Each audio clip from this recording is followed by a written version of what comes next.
नमस्कार मित्रांनो.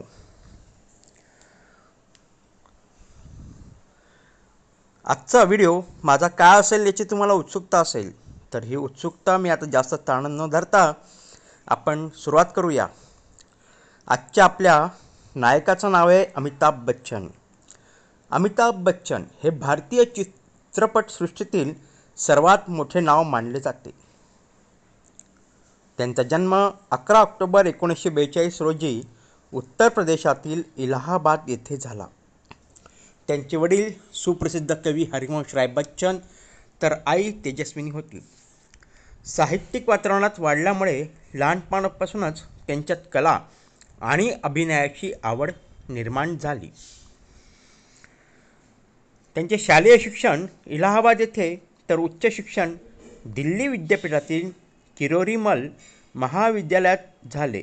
सुरुवातीला त्यांनी काही काळ नोकरीही केली, परंतु चित्रपटसृष्टीत नाव कमावण्याचा त्यांचा निर्धार होता.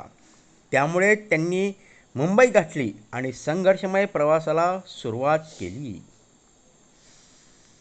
अमिताभ बच्चन यांच्या सुरुवातीच्या काळात फारसे यश मिळाले नाही. अनेक चित्रपट फ्लॉप ठरले, परंतु त्यांनी हार मानली नाही.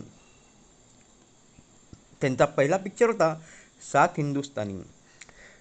नंतर त्यांनी काही चित्रपटांमध्ये सहनायकाची भूमिका निभावली. 1973 साली प्रदर्शित झालेल्या जंजीर या चित्रपटाने त्यांना नवी ओळख मिळवून दिली, ती म्हणजे अँग्री यंग मॅन.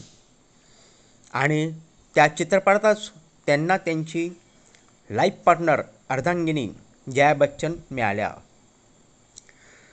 त्यानंतर त्यांच्या यशाची मालिकाच सुरू झाली.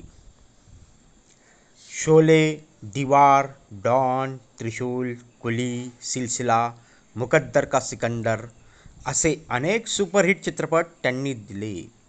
त्यांच्या दमदार संवादफेकीमुळे आणि प्रभावी अभिनयामुळे ते प्रेक्षकांच्या मनावर राज्य करू लागले. त्यांची उंची, गंभीर आवाज आणि व्यक्तिमत्व यामुळे ते सर्वसामान्यांपासून ते चाहत्यांच्या हृदयात घर करू लागले. अमिताभ बच्चन यांनी केवळ गंभीर भूमिकाच नाही केल्या, तर विनोदी आणि रोमॅन्टिक भूमिका देखील अप्रतिम केल्या. चुपके चुपके, अमर अकबर अँथनी यांसारख्या हलक्या फुलक्या चित्रपटांमध्ये त्यांनी आपली वेगळी छाप सोडली. 1982 साली कुली चित्रपटाच्या शूटिंग दरम्यान झालेल्या गंभीर अपघातानंतर त्यांचे आयुष्य धोक्यात आले होते. संपूर्ण देश त्यांच्या प्रकृतीसाठी प्रार्थना करत होता. त्यानंतर ते बरे झाले आणि पुन्हा जोमाने चित्रपटसृष्टीत परतले.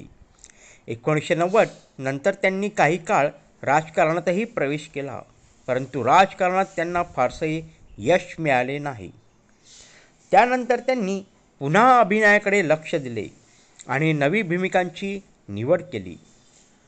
मोहब्बते, बागबान, ब्लॅक, पिकू, पिंक असे चित्रपट त्यांच्या दुसऱ्या इनिंगचे उदाहरण आहेत. चित्रपटांबरोबरच त्यांनी कौन बनेगा करोडपती या दूरदर्शनवरील कार्यक्रमाचे सूत्रसंचालन करून घराघरात आपुलकी मिळवली. त्यांच्या सभ्य, नम्र वागणुकीमुळे प्रेक्षक त्यांच्याशी जोडले गेले. कौन बनेगा करोडपती सुरू होण्याच्या आधी ते बँकरप्ट झाले होते, परंतु त्यांनी हिंमत न हरता बऱ्याच दिग्दर्शकांना भेटले व मला काम मिळेल का असे विचारले आणि लवकरच त्यांची कौन बनेगा करोडपती सुरू झाली आणि त्यांनी गरुड भरारी घेतली. अमिताभ बच्चन यांना अनेक पुरस्कार मिळाले आहेत. राष्ट्रीय चित्रपट पुरस्कार, फिल्मफेअर पुरस्कार देखील त्यांना मिळाले आहेत. तसेच पद्मश्री, पद्मभूषण, पद्मविभूषण हे देखील पुरस्कार त्यांना मिळाले आहेत. त्यांना सदीचा महानायक म्हणून सन्मानित केले जाते. तसेच ते चित्रपटसृष्टीचे शहंशाह म्हणून देखील ओळखले जातात. आज वयाच्या 80तही अमिताभ बच्चन चित्रपटात काम करत आहेत. जाहिराती करत आहेत आणि तरुण पिढीला प्रेरणा देत आहेत. त्यांचे जीवन आपल्याला शिकवते की चिकाटी, मेहनत आणि आत्मविश्वास असेल तर कोणतेही स्वप्न पूर्ण होऊ शकते. ते केवळ अभिनेते नाहीत तर अनेक पिढ्यांसाठी प्रेरणा स्थान आहेत. तर मित्रांनो, आजचा हा व्हिडिओ तुम्हाला कसा वाटला ते कमेंट करून सांगा. आणि हो, चॅनलला लाईक करा, सबस्क्राईब करा.